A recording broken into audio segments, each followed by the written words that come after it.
गंगा किनारे का शहर गाजीपुर। इस शहर की फिजा में बलिदान की खुशबू आती है और उसकी याद दिलाता है तहसील मोहम्मदाबाद में बना ये स्मारक।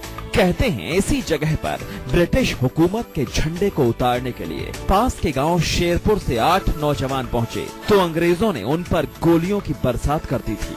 आजादी के मतवालों ने गोलियों का निहत्थे सामना किया था। अंग्रेजों के खिलाफ लड़ाई लड़ी और जो है 8 लोग यहाँ शहीद। ये शहीद पार्क स्तंभ जो है उन्हीं के नाम पे है। वतन परस्ती का वो जज्बा आज भी इस मिट्टी से देशभक्तों की फौज तैयार कर रहा है। सरहद पर जान की बाजी लगाने के लिए गाजीपुर के शेरपुर गांव और दूसरे गांव से जांबाज निकलते हैं और देश का नाम रोशन करते हैं।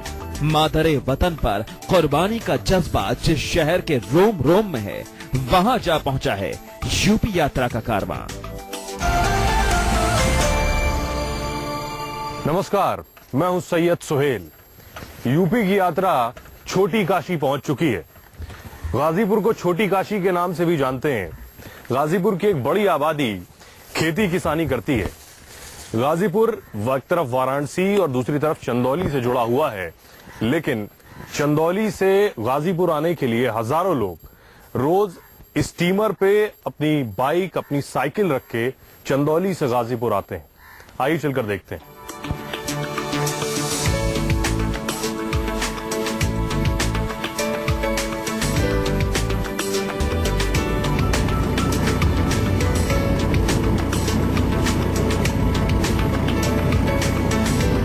गंगा की लहरों पर सवार होकर रोज ये जुगाड़ू स्टीमर ऐसे ही चलते हैं। किसी ने छोटी नाव में मोटर लगाकर उसे स्टीमर की शक्ल दे रखी है, तो किसी ने बड़ी नाव में एक बड़ा सा पंप लगवा दिया है।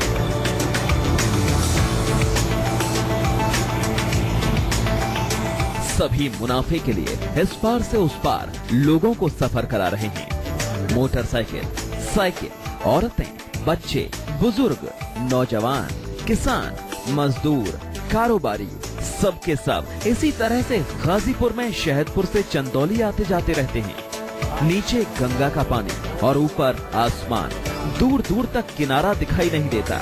सोचिए, कोई हादसा हो जाए तो कोई कैसे बचेगा, लेकिन गाजीपुर के लोगों के लिए ये जिंदगी का हिस्सा बन चुका है। साधन नहीं है, स्टीमर से आते जाते हैं हम लोग।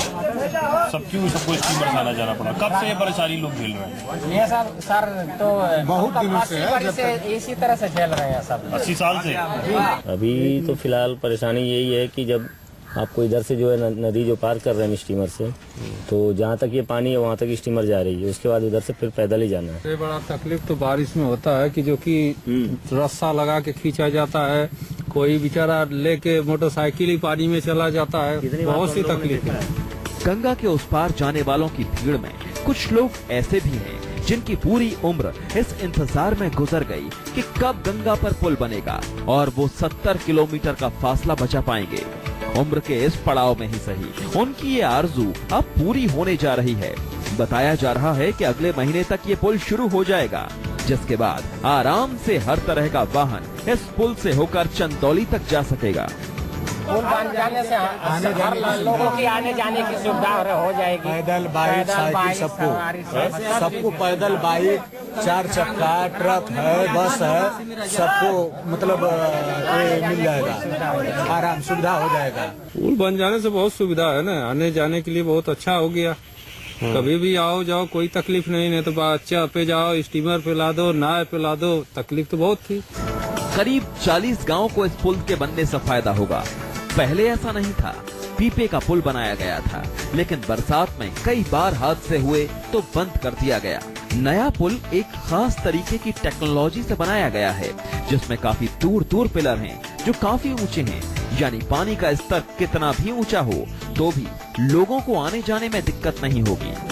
पुल ये 1754 मीटर का है, काफी लंबा स्पान है इसका। गंगा जी काफी चौड़ी है यहाँ पे तो, और खासियत तो इसमें नेविगेशन भी गवर्नमेंट की तरफ से नेविगेशन का प्रोविजन रखा गया है। इसलिए जो स्पान देख रहे हैं आप, ये 120 मीटर चौड़ा है। अच्छा। ये 120 मीटर चौड़ा है इतना स्पान जनरली रखते नहीं है, तो ये अलग एक कैंटिलीवर कंस्ट्रक्शन होता है हमारे यहाँ, तो उसी के थ्रू ये बनाया गया है। तो पहले चंदौली जाने के लिए गांव वालों को वाया मुगल सराय वाया वाराणसी जाना पड़ता था, जिसमें करीब 70 से 80 किलोमीटर का सफर ज्यादा करना पड़ता था। करीब 3 से 4 घंटे लग जाते थे। लेकिन अब 70 किलोमीटर की दूरी सिमटकर 1774 मीटर रह गई है, यानी 1.5 किलोमीटर के आसपास, और सिर्फ 2 से 3 मिनट में उस पार पहुंचा जा सकेगा। यानी जो काम कई साल से अधूरा पड़ा था, वो अब पूरा होने के कगार पर है। अब बस लोगों को उस दिन का इंतजार है जब इस पुल पर सरपट गाड़ी दौड़ेगी और गंगा में हादसों का जोखिम खत्म हो जाएगा। बस वो दिन आने ही वाला है। चंदौली से गाजीपुर आने के लिए अब लोगों को स्टीमर से आने की जरूरत नहीं होगी, न ही वाराणसी होते हुए लगभग 80 किलोमीटर घूम कर आने पड़ेगा, बल्कि पुल से महज 3 किलोमीटर का रास्ता तय करके लोग गाजीपुर आ पाएंगे। देश में राष्ट्रीय खेल की हालत क्या है ये सभी जानते हैं, लेकिन कैसे हॉकी को तेजी से आगे बढ़ाया जा सकता है, क्योंकि गाजीपुर में राष्ट्रीय खेल हॉकी की नई पौध तैयार हो रही है। आइए उस नर्सरी को देखने चलते हैं। सड़कों पर साइकिल दौड़ रही थी, तभी हमें वाराणसी गाजीपुर हाईवे के पास एक स्टेडियम दिखाई दिया, जिसमें नीले टर्फ पर बच्चे हॉकी खेल रहे थे।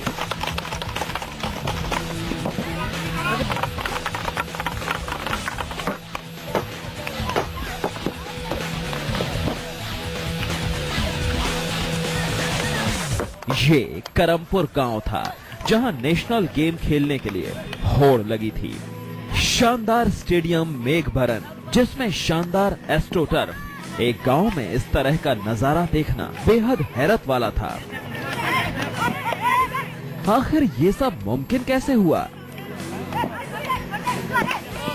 ये सन 84 से मैं मैच करा रहा हूँ, खिलवा रहा हूँ। पहले जूनियर था, पहले यूपी का मैच हो रहा था, अब पूरे भारतवर्ष का होता है। 24 जनवरी से 30 जनवरी तक हमारे पास 300 बच्चे हैं, 50 पहलवान हैं, 15 लड़कियां। टॉप कैसे लगा सर? सपा सरकार अखिलेश जी की देन है, वही करवाए। 6 करोड़ 67 लाख दिए। इतना वक्त क्यों लग गया सर यहाँ टर्फ लगने में? सपा आई तभी न लगा।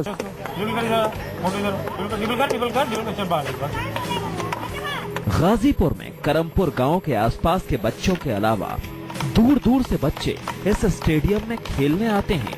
एस्ट्रोटर्फ होना ही अपने आप में बड़ी बात है, और वो भी ऐसे इलाके में जहां 20-30 साल से हॉकी खेली जा रही है।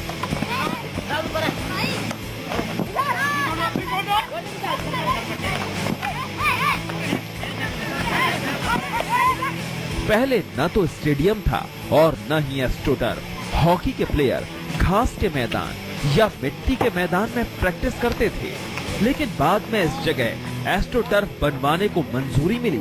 जिस जगह टर्फ बनाई गई, वहां पहले गेहूं धान के खेत हुआ करते थे, लेकिन सरकारी मदद से गाजीपुर के बच्चों के लिए ऐसा हॉकी स्टेडियम तैयार हुआ, जिस पर प्रैक्टिस करते हुए भविष्य के हॉकी प्लेयर तैयार हो रहे हैं, जिन्हें इंटरनेशनल लेवल की ट्रेनिंग दी जा रही है।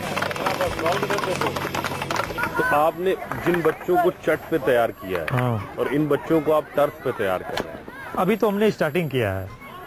दोनों में क्या फर्क देखते हैं आप इन फ्यूचर? फर्क तो देखिए, अब हमारी जो इंटरनेशनल या नेशनल गेम है सारी टर्फ पे हो रही है। अब हमारा बच्चा ग्रास पर और चट पे खेल के टर्फ पे नहीं खेल सकता। एक तो फायदा हमें मिला है इसका, लेकिन अभी हमारी शुरुआत अभी आए थे मुख्यमंत्री जी, शुरू अभी करके गए उद्घाटन 26 तारीख को, अगली 26 तारीख को। तो अभी तो बच्चे इस ग्राउंड में प्रवेश किए हैं। ये प्रवेश इसकी क्या लागत आई टर्फ की, और कब ये तैयार? लागत ये इसकी थी 5 करोड़ सेंट्रल गवर्नमेंट ने दिया था, 2 करोड़ 21 लाख यूपी गवर्नमेंट ने दिया था।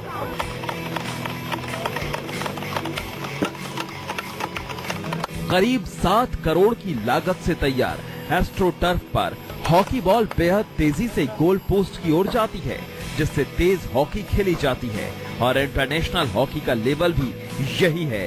तेज और फुर्तीली हॉकी।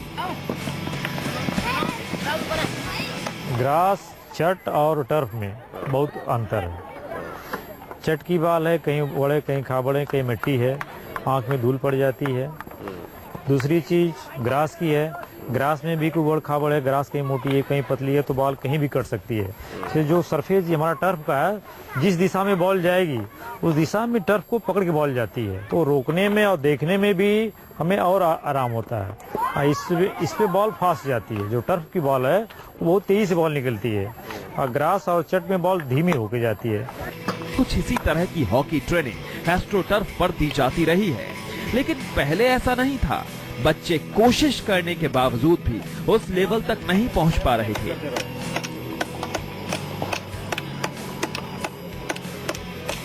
एस्ट्रोटर्फ ने हॉकी का स्टैंडर्ड एकदम से बदल दिया। अब लड़कों के साथ लड़कियां भी खासी दिलचस्पी ले रही हैं। हम लोग यहाँ पर टर्फ लगने की वजह से हम लोग थोड़ा फॉर्मल तरीके से खेल पा रहे हैं, और ये सुविधा हमारे यूपी में उपलब्ध है। विशेष करके हमारे गांव में मतलब इसका हम लोगों को मतलब सबसे ज्यादा बेनिफिट मिल रहा है। जैसे ये लोग पहले 8 साल से खेल रहे थे यहाँ छठ पर, और अब टर्फ पे खेल रहे हैं, तो ये अपने करियर, अपने प्रोफेशन के लिहाज से इनके लिए कितना बेहतर है, और यहाँ खेलने, इस पे खेलने में और उस पे खेलने में क्या फर्क है? सर, इस पे खेलने में ज्यादा स्टेमिना लगती है और ग्रास पे उतनी स्टेमिना नहीं लगती है, और ये गेम जो इस पे होता है वही हर जगह होता है। हर जगह कोई भी टूर्नामेंट अच्छे होते हैं वो टर्फ पे ही होते हैं। ग्रास का टूर्नामेंट अब खत्म हो चुका है। टर्फ आने के बाद हमने स्लिप सीखा, स्टॉपिंग सीखी, पुश सीखा। ये सब मतलब रनिंग मोमेंट में एक मोमेंट के हिसाब से खेलने की सिस्टम है, ऐसे खेला जाता है एक टीम गेम। तो हम लोग वो सब सीखा, बहुत बदलाव हम लोग ने पहले से। नीली टर्फ पर गाजीपुर के बच्चों के अरमान तैयार हो रहे हैं एक बेहतर कल के लिए, जिससे हॉकी में गाजीपुर से इंटरनेशनल लेवल के प्लेयर निकलें जो देश और प्रदेश का नाम रोशन करें। इसी तरह अगर बेसिक लेवल से बच्चों को ट्रेनिंग दी जाती रही, कोचिंग दी जाती रही, तो वो दूर नहीं, जब देश का राष्ट्रीय खेल हॉकी भी आगे बढ़ेगा। गाजीपुर में आगे बढ़ते हैं। गाजीपुर की एक बड़ी आबादी खेती किसानी करती है। गाजीपुर पानी से भी प्रभावित होता है। ऐसे में किसान के पास आखिर क्या विकल्प है? आपको मिलवाते हैं अशोक कुमार से, जिनके पास जमीन तो सिर्फ 2.5 बीघा है, लेकिन उनकी कमाई 6 लाख रुपए से ज्यादा है। आइए चलकर देखते हैं ऐसा क्या कर रहे हैं वो।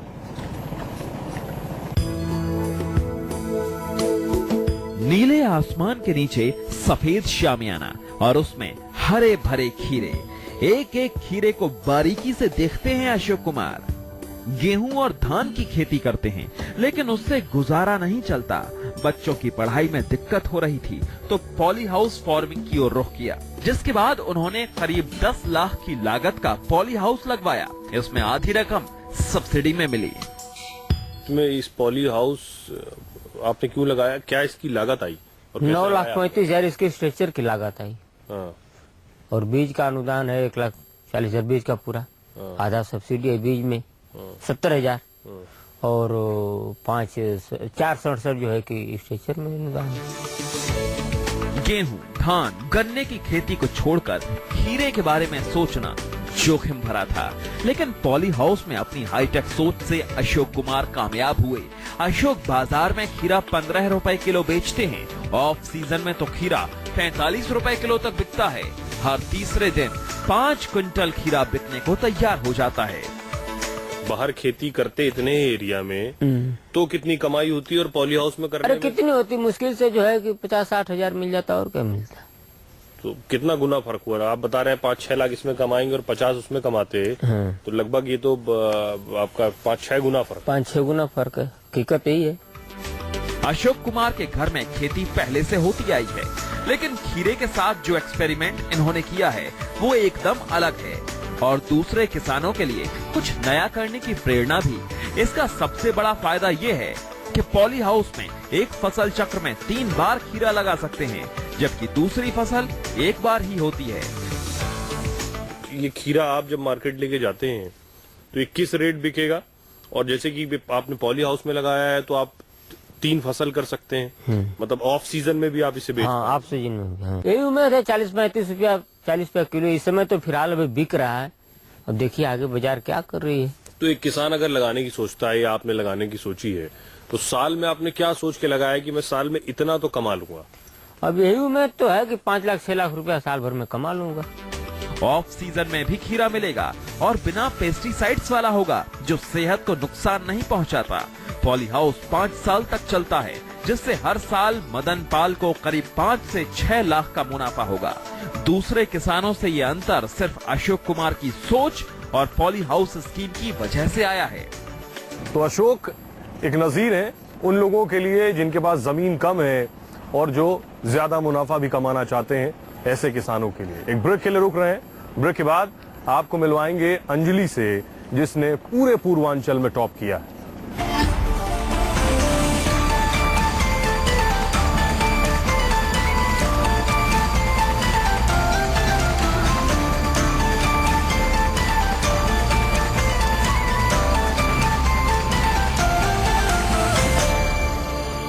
वैसे तो खेती किसानी से पुरुषों का ही ताल्लुक रहता है, महिलाएं इसमें जरा कम रुचि रखती हैं।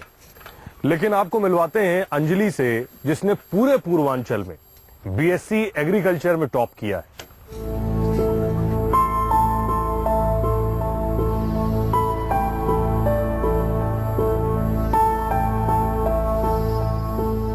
एक पिता के चेहरे पर गर्व और बेटी के चेहरे पर खुशी। पिता के अरमानों को पूरा किया और खुद के ख्वाबों को परवाज मिली। ये अंजलि है। जिस वक्त लड़कियां साइंस या आर्ट साइड से अपनी पढ़ाई करती हैं, उस वक्त अंजलि ने खेती को अपना सब्जेक्ट बनाया, एग्रीकल्चर में ग्रेजुएशन की और पूरे पूर्वांचल में 83% मार्क्स के साथ टॉप भी किया। इसके बाद अंजलि को गोल्ड मेडल दिया गया। मुझे पहले तो गोल्ड मेडल मिला पूर्वांचल यूनिवर्सिटी से, क्योंकि सबसे ज्यादा मार्क्स है एग्रीकल्चर में। कोई लड़कियां एग्रीकल्चर में ज्यादा इन्वॉल्व नहीं होती हैं, तो एक लड़की होके वो भी एग्रीकल्चर में, और इतने ज्यादा मार्क्स जो पूर्वांचल यूनिवर्सिटी है उससे बहुत सारे कॉलेज एफिलेटेड होते हैं, 53 कॉलेज एफिलेटेड होते हैं। उस सारे कॉलेज में उतने सारी जो वो स्ट्रीम रहती है, उस सारे स्ट्रीम में जितने बच्चे गोल्ड मेडल पाए हुए थे उसमें सबसे ज्यादा मार्क्स मेरे थे। और एज अ गर्ल मुझे इसलिए वो रानी लक्ष्मीबाई वीरता पुरस्कार से सम्मानित किया गया था, जो सीएम ने दिया था। अंजलि के टैलेंट की खबर लखनऊ तक पहुंची। पूर्वांचल में पहचान बना चुकी अंजलि को कृषि में गोल्ड मेडल के लिए रानी लक्ष्मीबाई पुरस्कार में 1 लाख पुरस्कार राशि दी गई। अंजलि को मिले सम्मान पर पूरे परिवार में बेहद खुशी है। अंजलि की कामयाबी पर सभी को नाज है। सम्मान के तौर पर क्या मिला? सम्मान के तौर पे वहाँ से मेडल मिला था और किताबें मिली थी। रानी लक्ष्मीबाई में नहीं, इसमें तो 1 लाख रुपया और ये पुरस्कार मिला था। अंजलि की कामयाबी के पीछे कड़ी मेहनत और परिवार वालों का हौसला है। अंजलि डेली क्लास करती थी और अलग से नोट्स बनाती थी, तब जाकर एग्रीकल्चर सब्जेक्ट में उनकी मेहनत रंग लाई। 9:30 से 4:30 तक मेरी क्लासेस चलती थी। मैं डेली क्लासेस करती थी। क्लासेस करने के बाद आने के बाद मैं नोट्स डेली बनाती थी। जो डेली मेरा रूटीन रहता था, ये रहता था कि जब क्लास करके आऊँ उसके बाद फिर जो चीज़ पढ़ाई गई है उसे मैं अपने अलग से एक नोट्स बनाती थी। एक्स्ट्रा नोट्स में रहते थे। उसके बाद फिर क्लास जाने से पहले मैं उसे रिवाइज करती थी और फिर जब आती थी तब भी उसे देखती थी। अब अंजलि कानपुर के चंद्रशेखर आजाद विश्वविद्यालय एग्रीकल्चर में ही MSc कर रही हैं। अंजलि का सपना IAS बनने का है, जिसके लिए पूरे परिवार का साथ है और सरकार से मिले सम्मान से उनका हौसला और बढ़ गया है। अंजलि सिविल सर्विसेज की तैयारी करना चाहती है। आइए अब गाजीपुर में आगे बढ़ते हैं और आपको लेकर चलते हैं रसूलपुर गांव, जहां आपको मिलवाते हैं रमन से। रमन 10 साल पहले मुंबई गए। यहाँ एक मढ़ई में रहते थे गाजीपुर में, और मुंबई में 10 साल तक उन्होंने टैक्सी चलाई। 10 साल बाद वो वापस आए और उसी हालत में थे। फिलहाल उनके 3 बच्चे भी हैं और किस स्थिति में हैं आज, आइए चलकर देखते हैं। आज बच्चों के साथ सुकून के पल बिताते हैं रमन, लेकिन कुछ वक्त पहले हालात ऐसे नहीं थे। कई साल झोपड़ी में कैसे गुजारे, कोई रमन से पूछे। काम की तलाश में रमन मुंबई तक चले गए। वहां ऑटो चलाते थे, लेकिन इन्हें चिंता इस बात की थी कि पीछे इनकी बीवी और 3 बच्चे झोपड़ी में कैसे रह रहे होंगे। पहले आप मढ़ई में रहते रहे कि क्या उसमें परेशानी क्या? जी सर, मढ़ई झोपड़ी था पहले, तो दिक्कत होती थी। अभी 3 बच्चे हैं, हम 3 आदमी, तो दिक्कत तो हो भी करती थी। अब ऐसे घर बन गया है थोड़ा, तो अब इस समय बहुत अच्छा है। बारिश में टपकता घर, सर्दी में ठिठुरते बच्चे और गर्मी की तपिश से जिंदगी हलकान थी। इस चिंता में रमन मुंबई से लौट आए। घर लौटे तो परिवार के साथ रहने का सुकून भी मिला और एक घर भी। रमन भी नहीं जानते थे जिंदगी इतनी तेजी से बदलेगी। सब कुछ वैसे ही चलता रहता अगर इन्हें लोहिया आवास योजना के बारे में नहीं पता चलता। ये लोहिया का सर 2,75,000 रुपया मिला है और उससे हम लोग घर बनवाया है। तो कोई फर्क पहले जैसे जिस हालात में रहते थे और अब रहते हैं, कोई आपको लगता है कोई फर्क है? आपको लगता है सामान्य जैसे जिंदगी चल रही थी वैसे ही चल रही है? नहीं सर, अब बहुत फर्क है। अब तो घर मिल गया, आराम से रहने, हर काम के लिए भी आराम हो गया। पक्की छत, पक्का फर्श, घर के बाहर पक्की सड़क, ये रमन का अपना घर है जिसमें वो आराम से रहते हैं, रोज मेहनत मजदूरी करते हैं और जब लौटते हैं तो परेशान नहीं बल्कि इस घर में आराम करते हैं। बेशक ईंट पत्थरों का ये घर हो, लेकिन इसमें अरमान हैं, सपने हैं, कुछ ख्वाहिशें हैं और सुकून है जो लोहिया आवास योजना के बिना मुमकिन नहीं था। गाजीपुर से यूपी यात्रा में इतना ही। अगले हफ्ते फिर मुलाकात होगी। नमस्कार।